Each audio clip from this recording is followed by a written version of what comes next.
mon arrivée à Dakar pour la première fois, donc je remercie ce peuple chaleureux. J'ai pas senti de différence par rapport à mon pays, Maroc. Donc ça, c'est déjà un point qui m'a pas laissé surprise. Et ensuite, je me suis dit, ça serait important d'annoncer le lancement de ce centre de formation d'accompagnement de la jeunesse sénégalaise et aussi de permettre l'accès à la jeunesse sénégalaise, à la formation, à l'accompagnement, au coaching. Comme j'ai annoncé dans la présentation, parmi les valeurs de notre organisme, c'est l'accompagnement de la jeunesse africaine, pas forcément sénégalaise, mais aujourd'hui on est en Sénégal, on va parler de la jeunesse sénégalaise. Il ne suffit pas c'est un business, bien évidemment, comme j'ai expliqué, mais joindre l'utile agréable, ça revient à faire du business en tant qu'entreprise sociétale, de faire du business et aussi d'accompagner la jeunesse. Je l'ai dit tout à l'heure aussi, on a tous des jeunes débutants dans notre carrière, on avait besoin de support, on avait besoin de l'aide et je considère que c'est un devoir, on n'est pas un choix, d'aider la jeunesse à grandir, à se développer. C'est ça le rôle d'une entreprise sociétale. Et selon vous, quelles sont les difficultés que les jeunes rencontrent dans la recherche de l'emploi? Alors, les difficultés, ils ne sont pas techniques, ils ne sont pas de connaissances ou de formation technique, ce qu'on appelle technical skills.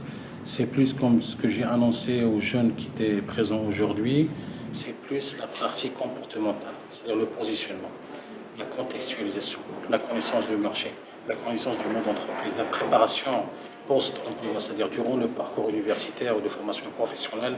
Malheureusement, la majorité des systèmes d'éducation ne permettent pas d'adopter un langage professionnel, de préparer la jeunesse pour être prête à avoir le choc de l'entreprise.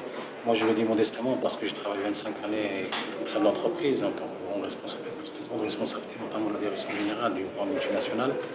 J'ai remarqué ça, j'ai compris là où il y a le besoin.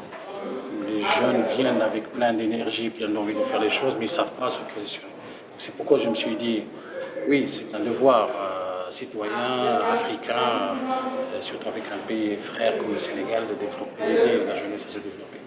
Est-ce que cet exercice est devenu, je dirais, est nécessaire pour les chercheurs d'emploi? La réponse oui.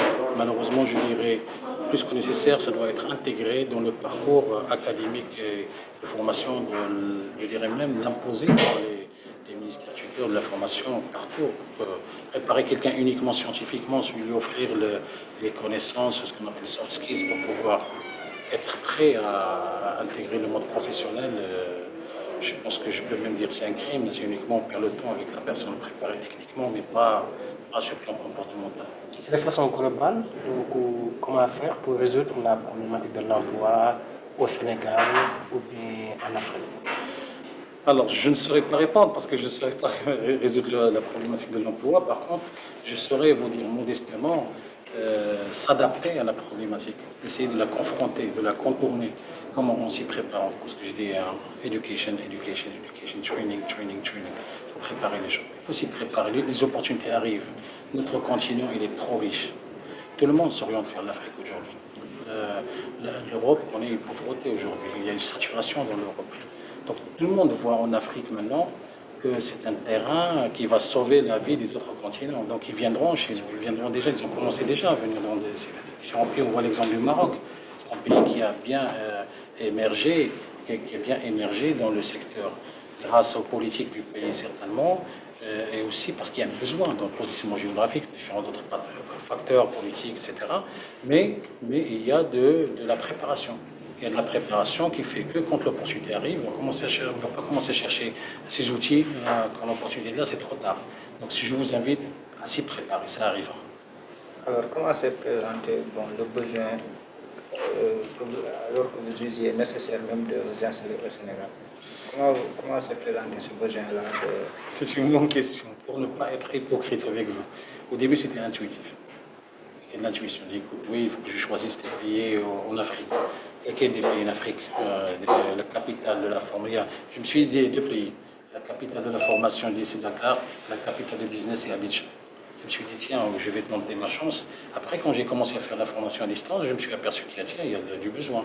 Les gens le contactent à distance pour faire de la formation. Sauf qu'il y a un obstacle. C'est quoi l'obstacle? C'est que faire une formation à distance avec quelqu'un qu'on ne connaît pas, quelqu'un qu'on n'a pas rencontré, ce sont des peuples qui veulent toucher, ils ont une culture d'être sûr de toucher la chose.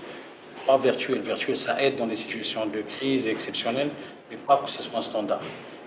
Deuxième facteur, c'est le facteur de confiance. Il y a autant d'arnaques aujourd'hui. Faire la formation pour recevoir un diplôme et pour transférer son argent entre continents, interpays, c'est dangereux. Les gens ne font pas confiance. Je me suis dit, tiens, il y a beaucoup de gens qui nous conseillent, qu'on consulte, mais sauf que la concrétisation, la transformation de prospects en clients réels, le taux il est trop faible. Donc il va falloir y aller.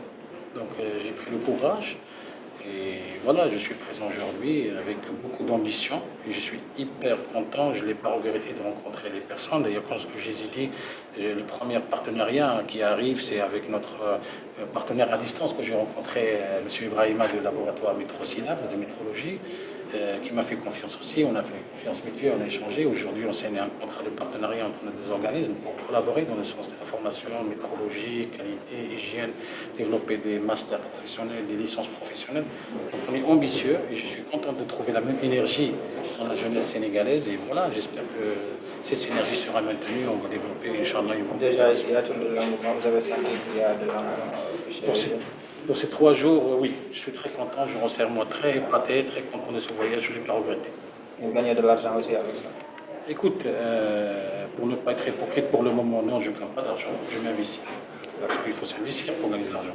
Mais sachez, je vous ai dit, l'argent, c'est une résultante, ça arrive l'argent. Il faut s'investir. Quand on fait les choses avec passion, la récompense, ça vient. Il faut aimer ce qu'on fait. Et moi, je suis un fan de ce que je fais. Je ne suis plus salarié, j'ai quitté le salarié il y a 3 semaines. Aujourd'hui, je suis dédié pour ce métier, pour réussir ce challenge. Et Dieu merci, Inch'Allah, on va le réussir ensemble avec la confiance, avec les points communs que nous avons, avec l'envie. On va le réussir, Inch'Allah.